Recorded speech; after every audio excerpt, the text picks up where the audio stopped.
Queridos amigos, queridas amigas, estamos no ar com mais uma edição de Espiritismo e Educação. Eu, Marcos Demário e Ronaldo Gomes, vamos ficar aqui com vocês durante uma horinha para conversarmos sobre esse tema tão importante, na verdade essencial, fundamental, que é a educação e, claro, na visão do Espiritismo.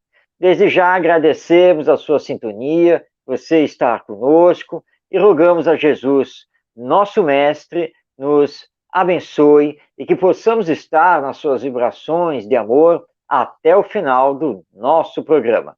Mas antes de anunciarmos o tema de hoje, a saudação do nosso Ronaldo.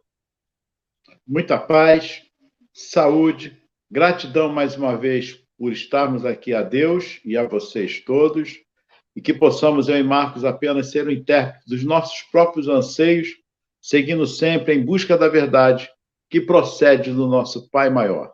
Muita paz.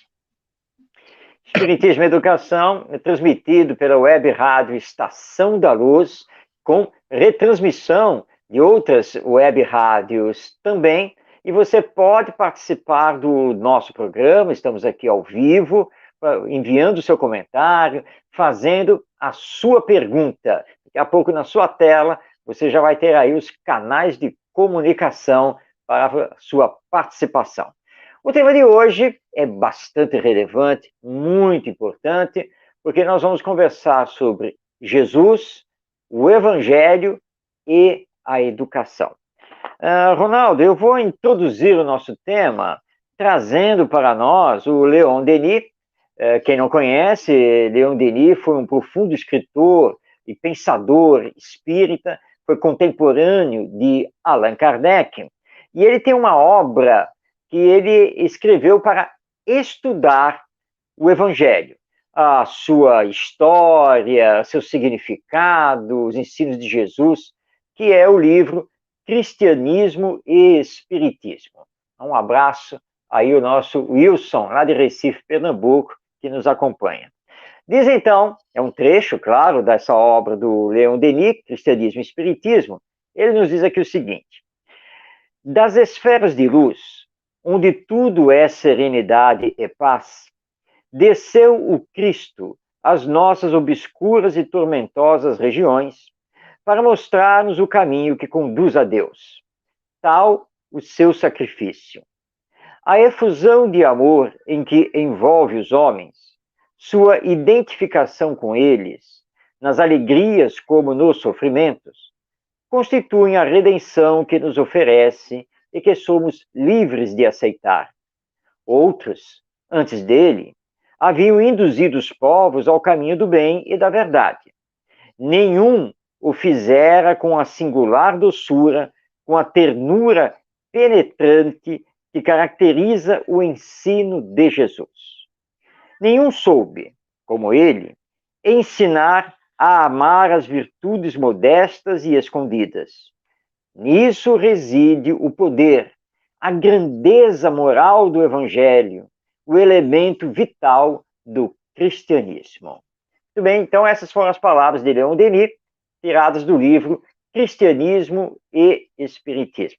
Ronaldo, acho que nós podemos, a partir dessas palavras de Denis, conversarmos um pouco aqui, já que o nosso tema é Jesus, o Evangelho e a educação, que durante muito tempo, quando se falou de Evangelho e educação, se pensava numa escola confessional, ou seja, estudar o Evangelho, se não for na igreja, seria então numa escola confessional, ou seja, uma escola religiosa, porque dentro do sistema laico ou fora da igreja, o Evangelho não teria nada a ver em relação à educação.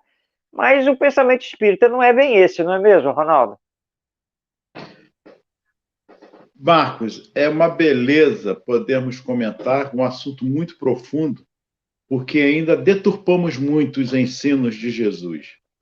E, de fato, a doutrina espírita, ela vem levantar justamente o aspecto humano de Jesus. E isso é que é importante.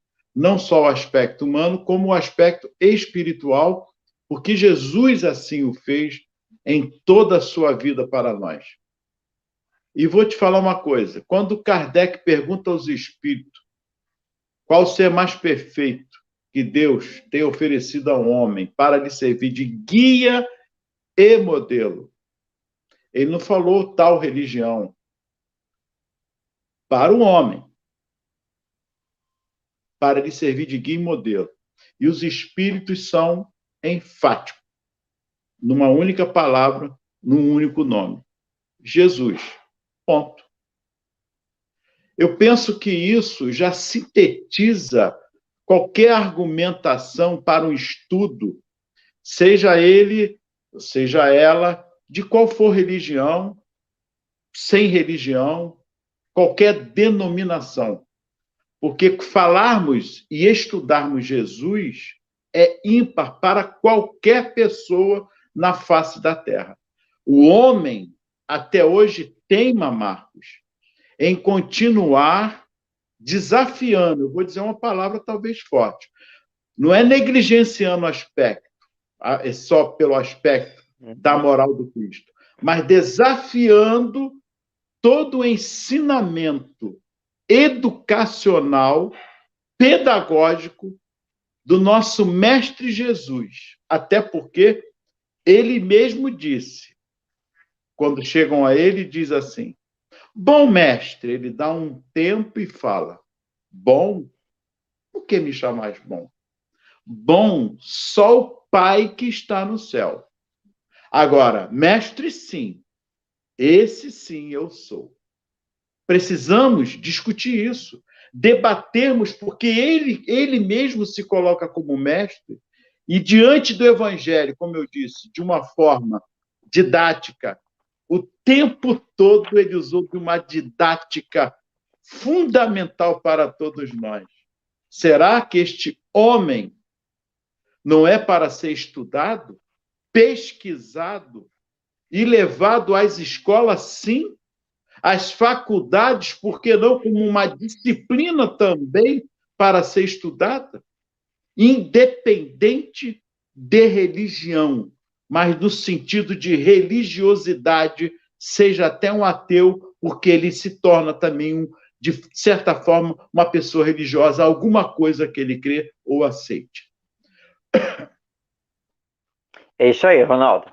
E, realmente, já que Jesus é mestre e o Evangelho é uma obra pedagógica, ele é uma obra educacional, vamos sair um pouco dos autores espíritas para trazer aqui no nosso programa um autor, escritor, médico psiquiatra, pensador, voltado também para o campo da educação, fazendo um trabalho enorme aqui no Brasil e também no exterior, que é o Augusto Cury.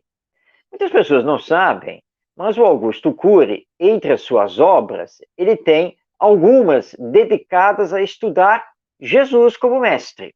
É na verdade, uma coleção, se não me engano, são 4 volumes, com O Mestre dos Mestres. Esse é o título do livro principal, né, do primeiro que ele lançou. Desse livro, eu retirei o seguinte trecho.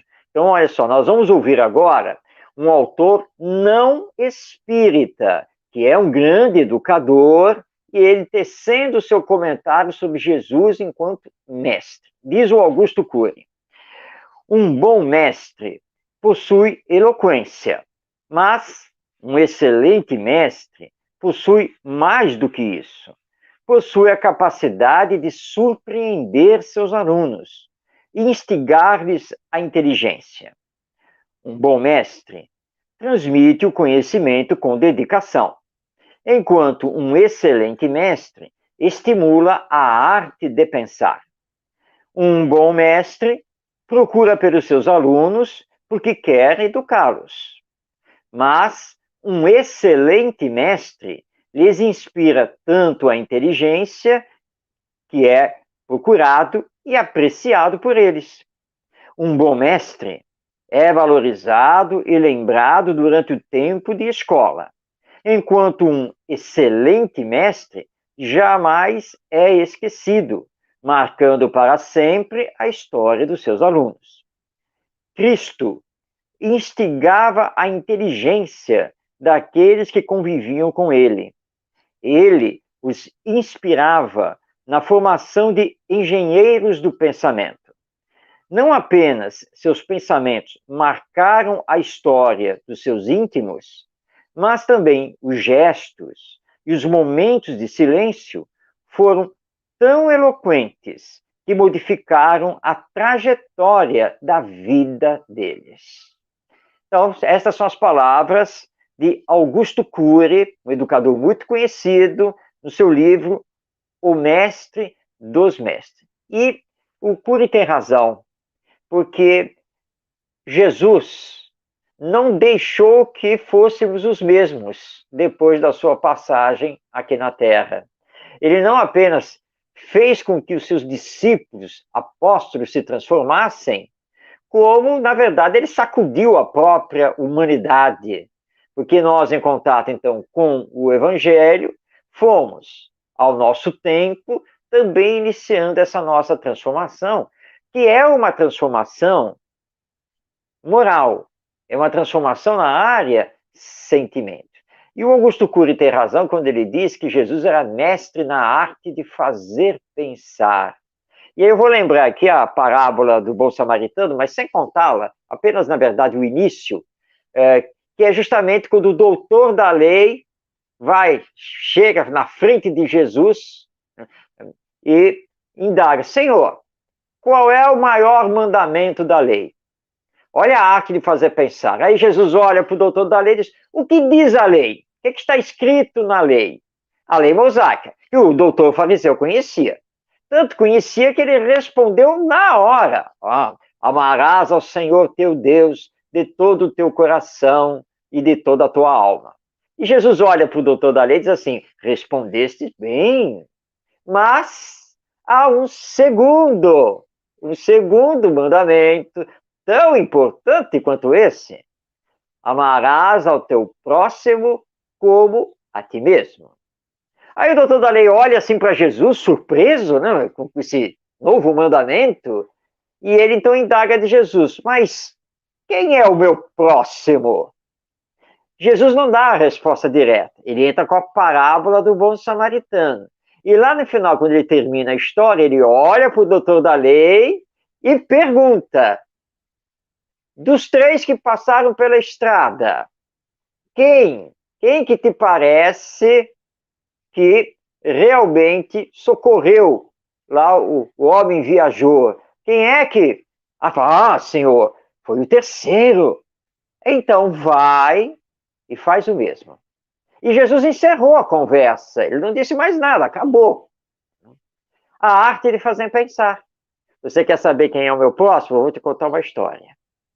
Lá no final da história, você vai refletir e vai me responder quem você achou que realmente ajudou o próximo, quem é que realmente teve compaixão. Foi o terceiro? Ótimo! Então vai e faz o mesmo. É só isso, entendeu? Agora, você não sabe quem é o homem que foi assaltado, não é mesmo? Você não sabe se é o Marcos ou se é o Ronaldo ou se é o Tavares que está na técnica. Então, o próximo é qualquer um. Mas Jesus não deu essa explicação. Você tira, né, essas consequências, essa explicação no depois, pensando, fazendo o exercício de pensar. E assim nós poderíamos citar várias outras passagens com o nosso Mestre Jesus, não é, Ronaldo? Nós temos, então, que falar sobre química, quando transforma a água em vinho. Temos que falar também na física, quando ele acalma a tempestade. Temos que falar também outros tantos aspectos da química, da física, da biologia. E por que não dizer no transplante, no primeiro retransplante, quando ele coloca a orelha no lugar de um soldado romano, que tem um nome, eu não lembro o nome dele agora, mas que vai e coloca, e chama a atenção de Pedro. Pedro, está tanto tempo comigo, embainha tua espada, quem com ferro fere, com ferro será ferido. Nós temos N aspectos para ser estudado com Jesus. Eu falei na biologia, na química, na física, todas as ciências, tem até a matemática. Quantas vezes se deve perdoar ao seu meu irmão? Sim. 7 vezes só, ele multiplica isso por 7 vezes, 70 vezes 70 vezes 7. Quer dizer, Aliás, Ronaldo, antes de você continuar, tem até uma história bem curiosa de perdoar 70 vezes 7 vezes que aconteceu com o Chico Xavier, né? Que a senhora chegou lá para ele e tal, falando, reclamando muito do esposo, né, das dificuldades de relacionamento, e ele disse assim para a mulher: ah, mas olha, nosso mestre Jesus disse para perdoarmos 70 vezes 7 vezes. A mulher, usando aí a matemática, já tinha feito a conta e falou assim: ah, mas eu já perdoei mais de 490 vezes, que é 70 vezes 7, né? E aí o Chico disse que ele ficou meio embaraçado na hora, porque não esperava essa resposta, né? E aí o Emmanuel, ele disse que viu o Emmanuel estava do lado dele, e o Emmanuel disse assim: diga à nossa irmã que Jesus quis dizer que tem que perdoar 70 vezes, 7 vezes, cada ofensa. Entendeu? Mas pode continuar, Fernando. Olha o aspecto da matemática aí, para se fazer aí uma regra de 3, o campo das equações, enfim. É verdade. Precisamos pensar, repensar, estudar e reestudarmos Jesus. Porque esse homem, há mais de 2000 anos, permanece em nós. Aliás, há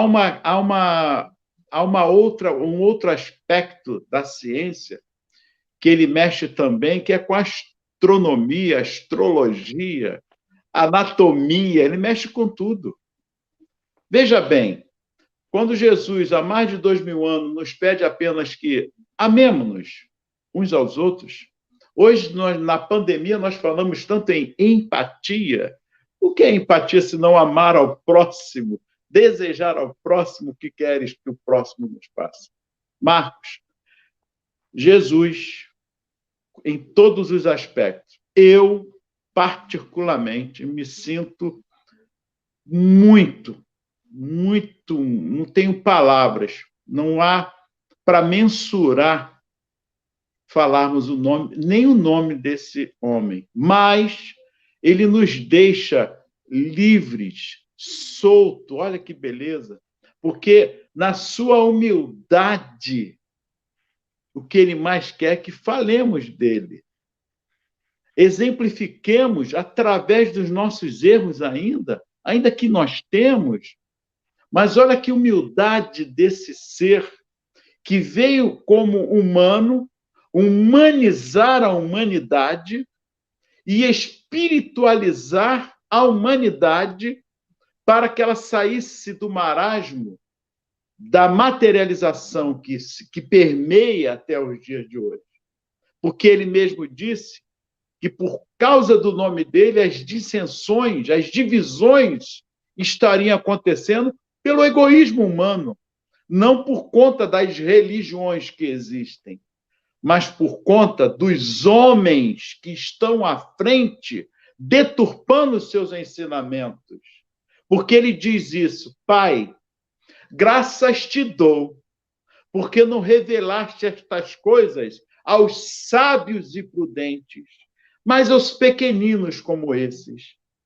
Na doutrina também, no Espiritismo, não o Espiritismo, mas no Espiritismo, há pessoas, grandes pessoas, que têm um intelectual muito grande, que deturpam também os nossos anseios de sede de aprendizado dos ensinamentos que Jesus nos deixou.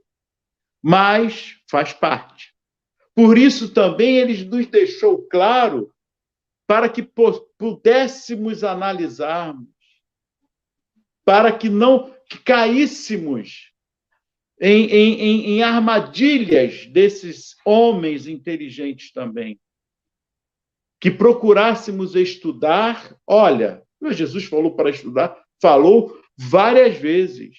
Quando ele diz vá e não peques mais, estude, pense no que você vai fazer, não faça de novo. Quem tem ouvidos de ouvir, estude, ouça, procura compreender. Quem tem ouvidos de ouvir, que ouça. Quer mais? Existe a vida de Jesus. Qualquer um de nós, quando estiver cansado e oprimido, busca-me, é a palavra dele.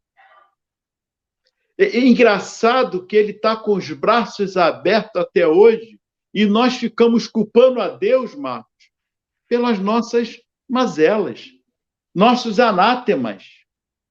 E a única coisa que ele nos pede, e vou dizer mais, implora: amai-vos uns aos outros como eu vos amei. É simples. É o que você está fazendo, é o que eu faço, respeitar o quanto o outro fala, pedir licença, vou interromper. Isso faz parte numa escola, na família, faz parte. E ele diz também: sede prudente como a serpente e manso como uma pomba. Por que ele diz isso? Porque ele sabe que o mundo que nós estamos vivendo ainda permeia o egoísmo e o orgulho, que aflora mais ainda a corrupção. Porque quando chegam com a moeda, porque hoje é a mesma situação, ele diz: me dê uma moeda. E o que tem do lado de lá ou de cá? A cara aqui que tem aqui é de César. Ah, muito bem. Então dê a César o que é de César. E dê a Deus o que é de Deus. E hoje, Marcos, continuamos misturando Deus com a politicagem. Não com a política, que a política é coisa boa, mas com uma politicagem. E precisamos ter esse homem, o nosso verdadeiro mestre, como exemplo em todas as coisas que ele nos deixou. E Leon Denis, como agora o Cury, também faz uma belíssima explanação sobre esse mestre por excelência. Muito bem, Ronaldo, você levantou várias passagens, vários ensinos do nosso Mestre Jesus, mostrando o quanto ele é mestre por excelência, como diz o Augusto Cury, e no final você chegou ao ponto essencial, que é o amor. Porque o amor é a base da vida. Nós espíritas sempre colocamos que Deus é amor, que o amor vibra por todo o universo e que Jesus veio trazer para nós justamente a revelação da lei divina do amor e que ele sintetizou no amai-vos uns aos outros. Se nós falamos disso, nós podemos perfeitamente trabalhar esse tema, o amor, o sentimento, tanto na família quanto nas escolas, independente de religião. Porque nós estamos falando de um ensino que é universal, necessário e para todos os tempos. Você tocou na questão que ainda confundimos Deus com a politicagem com Deus, justamente porque, na verdade, apesar do que falamos da boca para fora, mas interiormente nós continuamos materialistas, nós continuamos lutando pelo poder, a posse, esta vida que, na verdade, não é a vida essencial, que é, na verdade, a vida passageira, porque a morte vai nos colher a todos, mais dia, menos dia. E que adianta ter poder, lutar por esse poder com unhas e dentes para se manter nesse poder? Que adianta ter status social, recursos financeiros, altos conhecimentos, se você é uma pessoa insensível, individualista, egoísta e que não pensa no bem coletivo? Aliás, é por isso, porque nós colocamos o amor em segundo plano, deixamos Jesus em segundo plano, separado de nós, é que nós estamos tendo tantos problemas no mundo, não só no Brasil, é no mundo que nós temos problemas. Mesmo as nações mais desenvolvidas, que muitas vezes a imprensa trata como verdadeiros modelos para nós brasileiros, mesmo nesses países, como, por exemplo, os países escandinavos, que é Finlândia, Noruega, Dinamarca, Suécia, eles têm problemas. Mas têm problemas? Sim, não materiais, mas possuem graves problemas morais, como, por exemplo, altos índices de suicídio, o que acontece também no Japão, na Coreia do Sul, que são países asiáticos com grande desenvolvimento. Falamos muito aqui no Brasil dos Estados Unidos da América, mas os americanos, praticamente toda a semana, estão envolvidos com tiroteios nas praças, nas escolas, crimes hediondos. A polícia de Nova York, para controlar a cidade, tem um orçamento que praticamente equivale a boa parte do orçamento da economia brasileira. Mas estão enxugando gelo, porque eles não conseguem parar o tráfico de drogas, não conseguem parar a criminalidade de uma forma geral. Então, o que está faltando para nós? Está faltando justamente o amor, o sentimento. A Paris, tão decantada dos franceses, a cidade luz, da Torre Eiffel, que nós nos encantamos tanto e queremos fazer turismo lá em Paris, mas o que nós não olhamos e que a TV normalmente não mostra é a periferia da cidade de Paris. A periferia da cidade de Paris são conjuntos habitacionais para imigrantes e pessoas pobres. Zonas tão violentas quanto as que nós temos aqui no Brasil, por exemplo, na cidade do Rio de Janeiro ou na cidade de São Paulo. Não há praticamente diferença. Então, nós precisamos resgatar Jesus, trazer Jesus como mestre para nós e entender que o Evangelho é o nosso roteiro. Mas por quê? Porque aquele que ensinou o Evangelho é o nosso guia e modelo. Ora, então o Evangelho tem que ser eleito como o nosso roteiro de luz, o nosso roteiro nesta caminhada existencial. Mas não é, Ronaldo? Mas sem discussões teológicas, sem discussões de dogmas, porque o grande problema nosso é ficar fazendo interpretações sobre os ensinos do nosso Mestre Jesus. E aí é um problema. Eu vou lembrar aqui o Rui Kremer, grande companheiro do movimento espírita do Rio de Janeiro, que ele dizia assim, olha, o homem se perdeu quando inventou a vírgula. Porque Jesus foi muito claro, amai-vos uns aos outros. Ponto. É ponto final. Mas nós colocamos a vírgula. Bem, sim, Jesus tem razão. Entretanto, nós temos que entender que, como somos espíritos imperfeitos na caminhada evolutiva, obviamente que nós temos problemas para poder amar esse e aquele, porque... E aí nós começamos a dar uma série de explicações, na verdade, para justificar a nossa zona de conforto e não queremos nos transformar. É simplesmente isso. Então, vamos lá, nós colocamos o ponto final para lembrarmos isso e precisamos resgatar o nosso Mestre Jesus e seus ensinos. Na casa espírita também. Em todos os lugares. Amai-vos uns aos outros como eu vos amei. O que você acabou de falar é justamente consequência, justamente por não estarmos fazendo o dever de casa, que é amarmos uns aos outros. Com certeza. Marcos, oi. Jesus, como eu disse a você, nós vamos para nossas perguntas, mas como eu estava falando agora, a sua humildade, porque dá para imaginarmos tudo que ele fez antes de fazer ao chegar aqui. Foram mais de 2.000 anos, mais de 4.000 anos, a preparação da vinda do Mestre. Sim. Não foi fácil, não. Baixar as vibrações para não nos chocar diante da imensidade da sua luz. Não é fácil, Marcos. Não dá. Sem dúvida. Não dá para. Não é só humildade, não. É a excelência de uma grandeza desse espírito. que nós Verdade. não podemos imaginar. Nós Ainda não podemos né? imaginar. Verdade. Mas vamos às nossas perguntas? Antes das perguntas, Ronaldo, para nós encerrarmos aqui esta abordagem, eu quero passar a palavra ao Kai Barchutel, bandeirante do Espiritismo.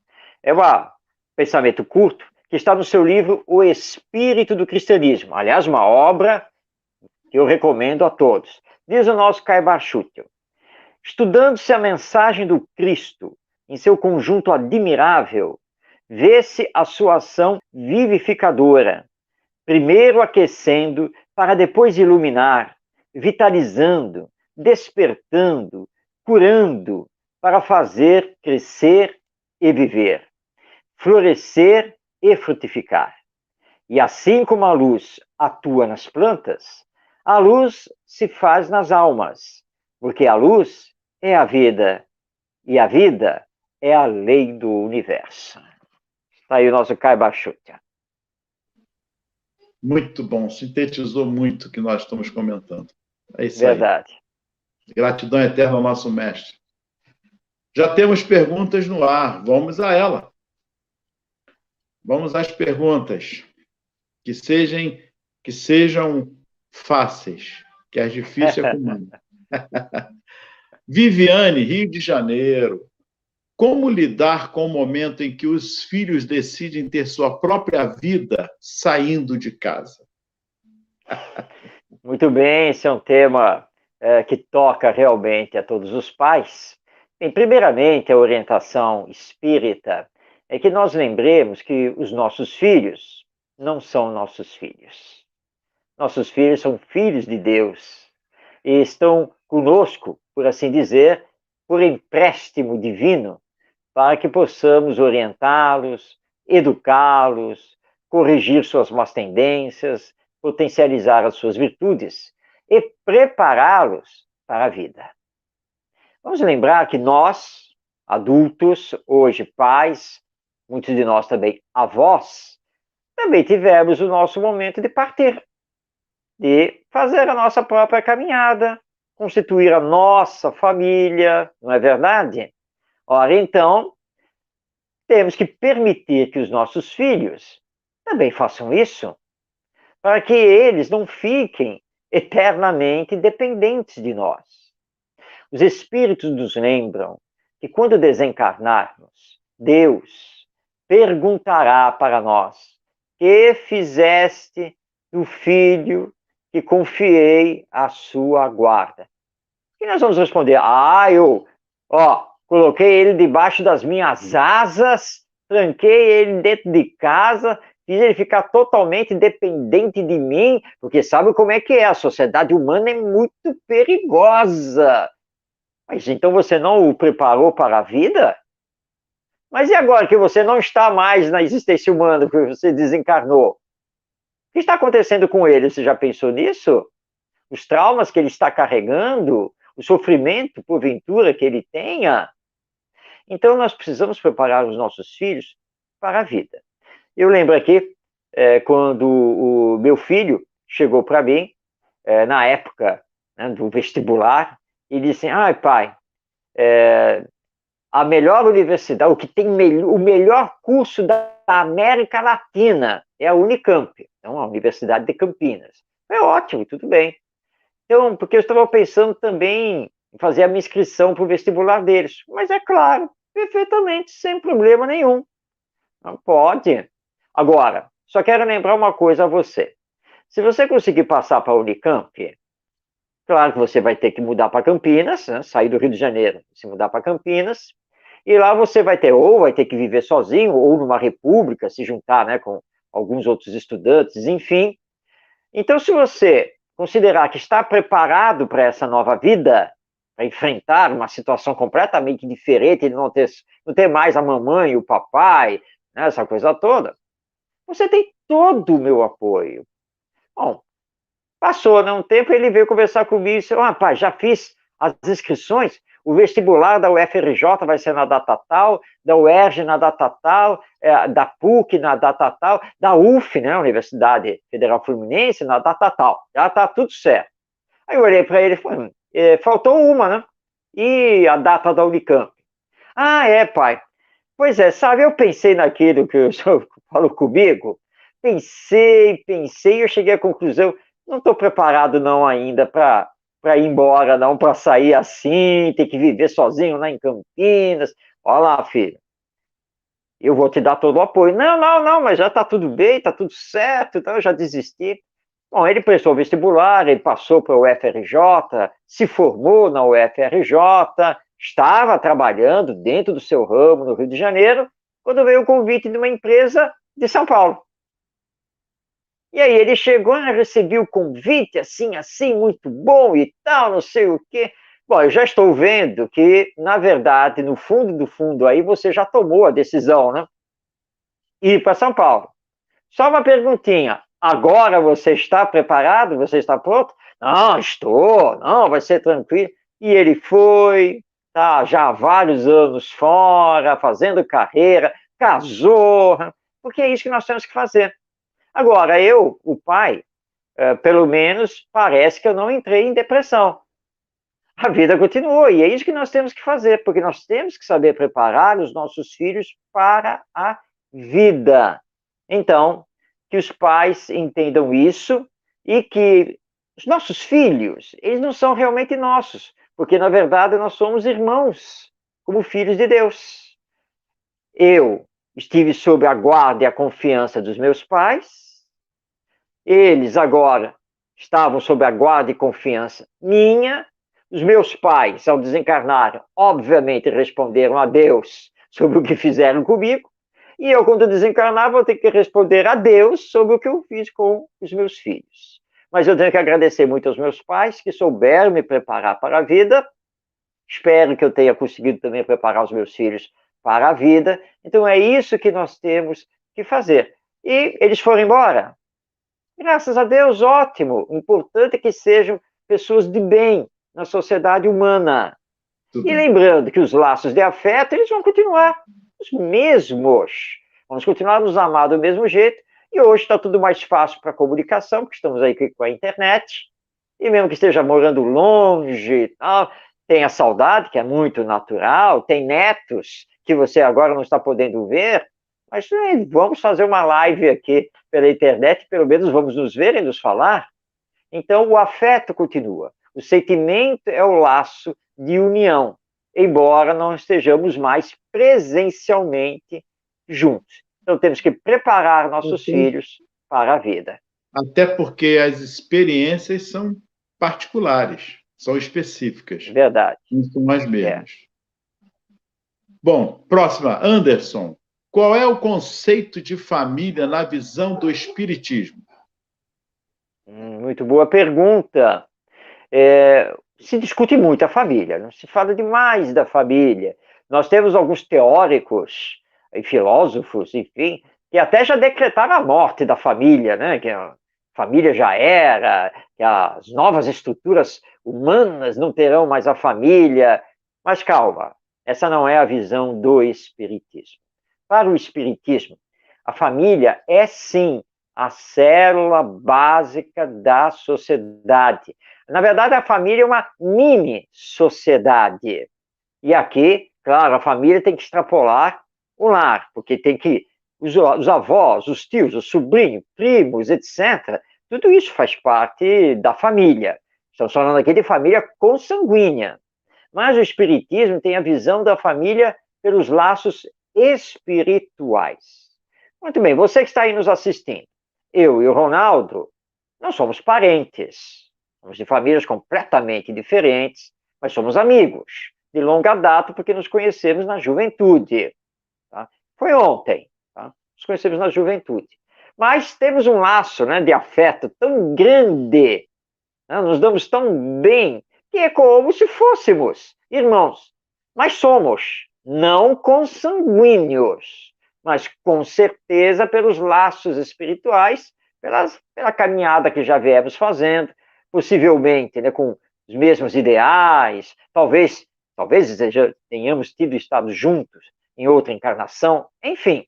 Então o Espiritismo tem essa visão da família maior, que é a família espiritual. Então, que vai abranger os amigos, abrange os que ficaram no mundo espiritual enquanto nós estamos encarnados. E aí nós temos, inclusive, os espíritos familiares que nos protegem, que nos amparam, que nos orientam. Então, a visão do espiritismo é de uma família muito mais abrangente, mais profunda. Agora, o espiritismo também nos lembra que é na família em que nos reencontramos enquanto afetos, mas também enquanto desafetos. Porque o planeta Terra ainda é um mundo de expiações, é um mundo de provas. Então, se nós não podemos corrigir o passado, porque só na ficção tem máquina para você voltar no tempo. Isso, na verdade, não é possível. Bom, eu não posso corrigir o que fiz lá no passado. Mas hoje, me reencontrando com o outro, eu posso pedir perdão ou ser perdoado. E aí, no hoje, com o outro, construir o amanhã melhor, para podermos, então, alcançar a felicidade.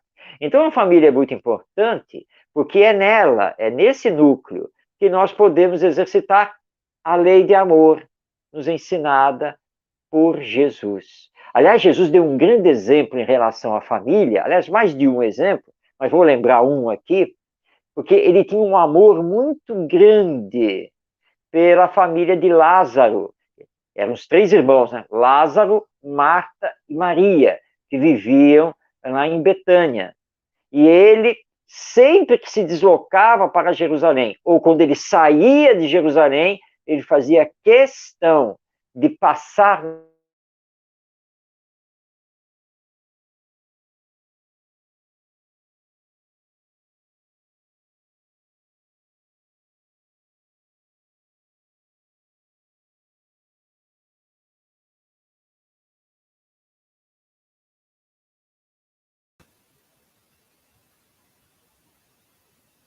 Boa noite. Marcos, estamos com um problema técnico. Estamos com um problema técnico aqui com os nossos apresentadores, o Marco Demário e o Ronaldo. Vamos ver se a gente consegue voltar. Aguarde, por favor. Já voltou o Ronaldo. Opa, Ronaldo, tudo bom? É a volta do filho pródigo, né? Você saiu, o Marcos foi atrás, meu amigo. Pensa num amigo danado, arrochado. Esse aí é arrochado. Que nem sabendo. Deixou o programa mais fácil, foi atrás de você.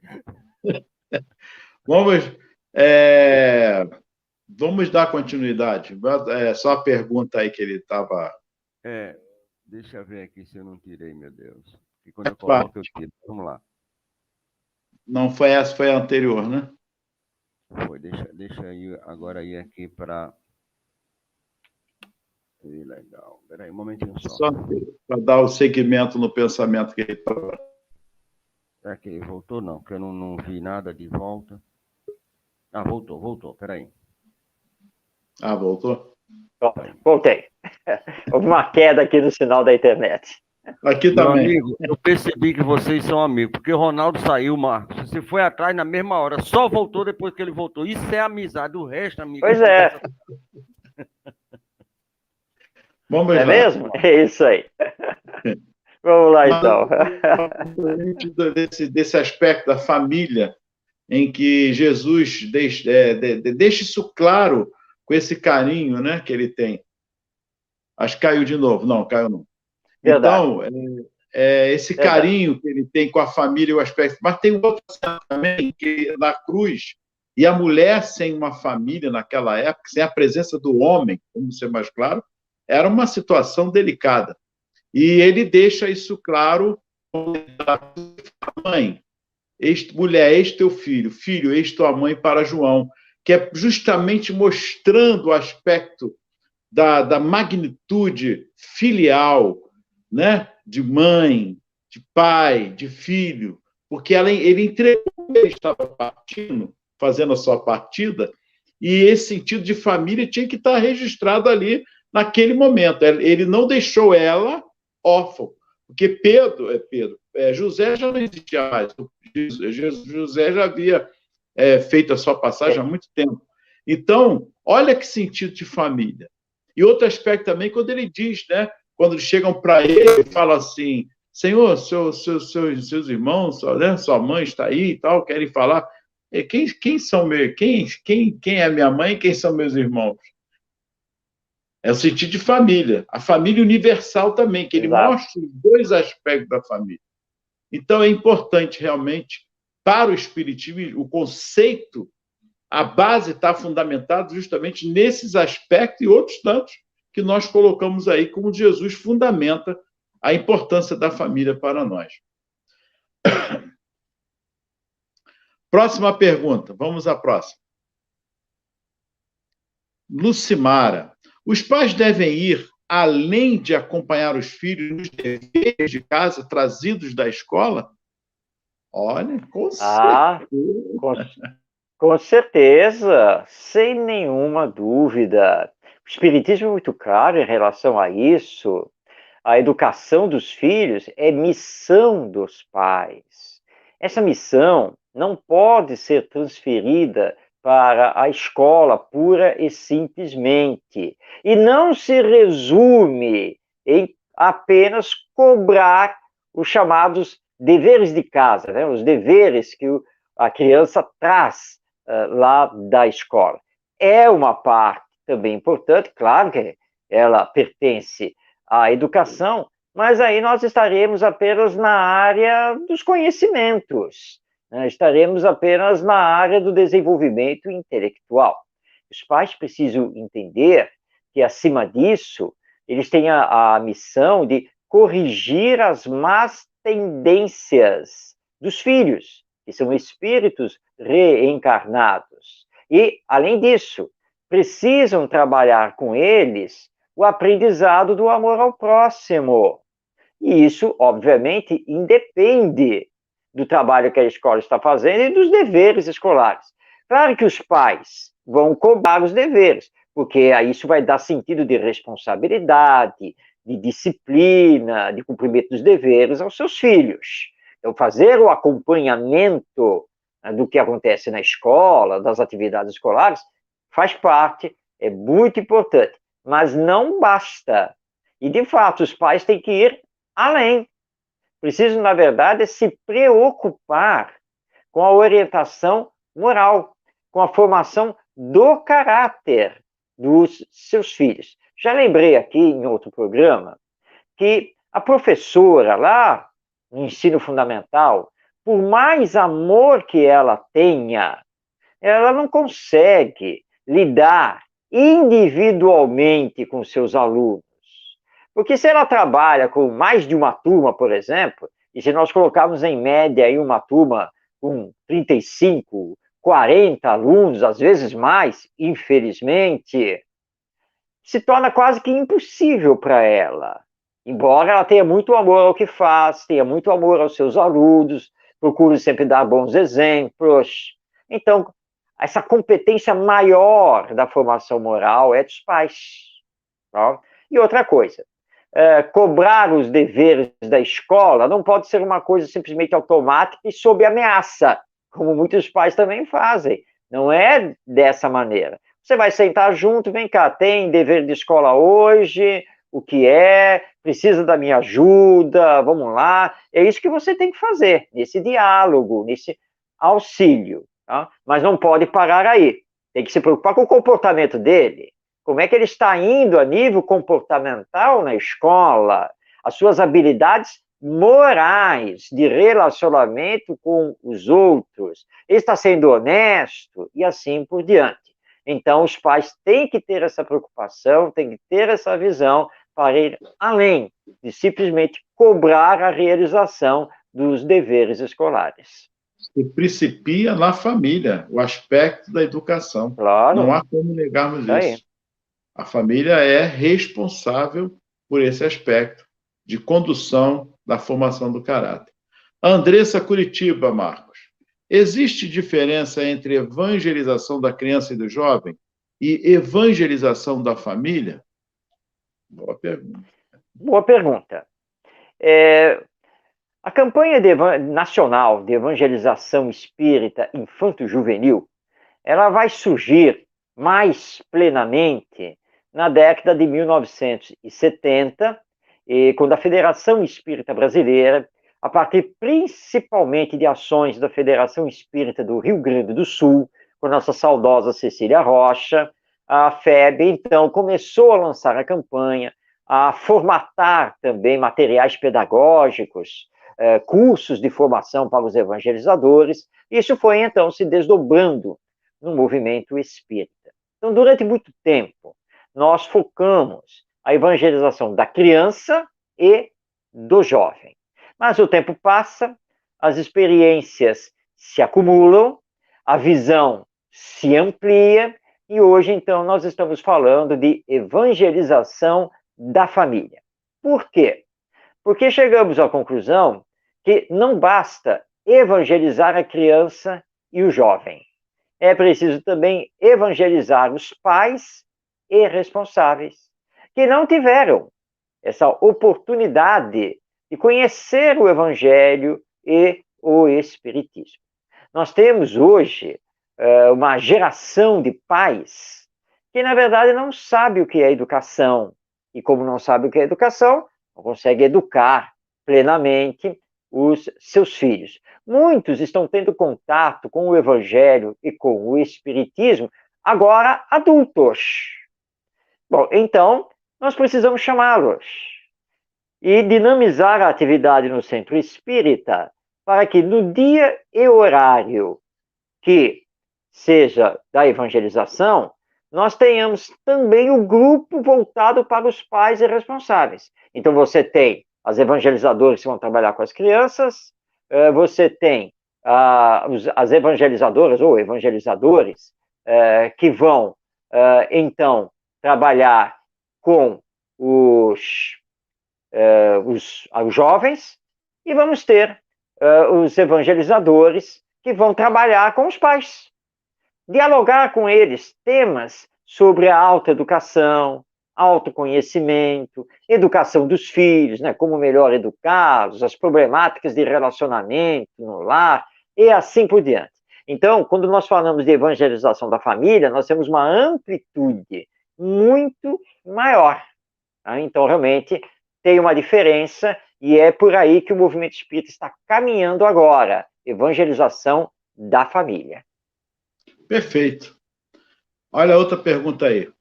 E temos outra pergunta aí. Nossa técnica pode colocar aí. Vamos ver. É missão dos pais educar os filhos, mas como fazer isso quando os pais nada sabem sobre educação? Nada sabem? Relativo. Pois é relativo. Exatamente o que eu pensei aqui lendo a pergunta.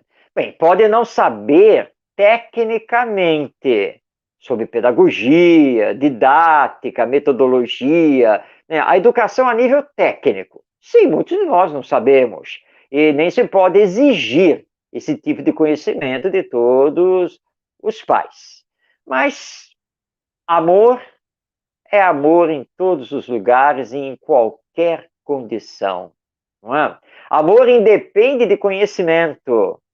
Nós temos casos realmente de nos levar até às lágrimas, da emoção mesmo que nos toca, de ver pais, não apenas a mãe, pais, que socialmente são pobres, mal fizeram lá o antigo curso primário ou primeiro segmento do ensino fundamental, muitas vezes são semi-analfabetos, vivem em favela, mas que dão uma educação exemplar aos seus filhos. Não apenas os incentivando para que consigam ficar na escola e consigam estudar, tendo os estudos que eles, pais, não tiveram, mas principalmente dando uma forte e profunda educação moral, e que é a mais importante. Agora, você tem na outra ponta, você tem aí pais estão muito bem de vida, têm um ótimo status social, não deixam faltar nada aos seus filhos, portanto, sabem muito bem o que é educação, porque eles possuem conhecimento, mas que, em compensação, não conseguem dar a orientação moral aos seus filhos. Então, o que nós sempre recomendamos a todos os pais é que amem, porque o amor é a base da educação, nós falamos isso hoje no programa, porque o amor é a base da criação divina, o amor é a base dos ensinos de Jesus. E como Paulo de Tarso disse, né, o amor supera a multidão dos pecados. Então, você pode não ter conhecimento técnico-pedagógico, mas se você tiver amor, você já tem o essencial. Perfeito. Próxima pergunta, Marcos. Olha aí, ó. Adorei a pergunta, hein? Jamil Vieira, Mossoró. Como conceituar pela visão espírita essas novas famílias formadas por 2 homens, 2 mulheres e um homem, 2 homens e uma mulher, um homem e várias mulheres, etc. Muito bem. Eu acho que já está quase respondido isso aí que você colocou. Eu quero saber primeiro aonde está escrito que espiritismo proíbe alguma coisa, né? Primeiro já começa por aí. É verdade, Ronaldo. É verdade. O espiritismo nada proíbe. O espiritismo nos conscientiza. Nessa questão que envolve a bissexualidade, a homossexualidade e essas novas estruturas familiares, o que o espiritismo nos coloca é que, em qualquer tipo de estrutura, é preciso ter o respeito ao próximo. É preciso ter o controle, a disciplina da sexualidade. E, acima de tudo, o amor. Essas novas formas estruturantes da família não querem dizer que a família tradicional formada por um homem e uma mulher, que ela vai acabar. Não. Agora, o espiritismo nos conscientiza em relação às aberrações. Quando malversamos as nossas energias no campo da sexualidade. Mas, como bem lembrou o Ronaldo, o espiritismo nada proíbe, o espiritismo nada condena. E nós temos que olhar com os olhos do amor, os olhos de entendermos que se as pessoas são honestas, são respeitosas, se amam verdadeiramente, todo respeito a elas e todo o apoio. Eu lembro aqui, certa vez, num centro espírita, em que eu fui fazer a palestra tinha a ver, né, com o tema da sexualidade, e o dirigente, então, conversando comigo, disse assim: Marcos, por favor, aproveita o tema para tocar nesse problema de certos casais. Aí eu olhei assim para ele: você quer me explicar direito o que são esses certos casais? Não, porque tem alguns que já estão entrando aqui no centro espírita, frequentando a reunião pública, às vezes ficam de mãos dadas, e sabe como é que é? Isso é um problema, né? Bom, você está querendo se referir a casais homossexuais, é isso? Né? Os certos casais? Pois é, dá uma palavra. Mas você quer que eu diga o quê? Que eles não podem entrar no centro espírita? Mas o espiritismo não proíbe nada. Aliás, quem disse que eles é que estão equivocados e errados? Porque ao casal aqui, vamos chamar de normal, né? Mas que não se respeitam, por exemplo, não é mesmo? Então, vamos com calma. Olha o preconceito, a discriminação. E o espiritismo, se tem alguma coisa a condenar, é justamente a discriminação e o preconceito. Então, vamos com calma em relação a isso. Então, nós não temos condenação nenhuma a fazer, mas precisamos compreender, respeitar e lembrar que onde vibra o amor é o que importa. Muito bem. E cuidado com os anátemas. Está lá no Evangelho. A maledicência. Exato. Vamos tomar cuidado. Jesus deu o maior exemplo para nós, hein? Jesus comia e bebia com os pecadores, chamados pecadores, e foi colocado na cruz. Quem colocou na cruz foi justamente os falsos, não é isso? Os falsos Exato, né? profetas, as pessoas de bem, falsas pessoas de bem, por aí vai. A hipocrisia está muito grande. Vamos tomar cuidado, porque ninguém aqui é santo. Não existe santidade, Verdade. espiritismo não quer santidade. Bom, Marcos, Com chegamos ao certeza. final, né? Chegamos, né? Chegamos. Verdade. Muita paz, que Jesus os abençoe. Gratidão a todos pelo carinho. Boa noite. Muita paz. Empatia é a ordem do momento, que é o amar a Deus sobre todas as coisas e até o próximo como a si mesmo. Muita paz e gratidão. A nossa técnica aí também. Muita paz.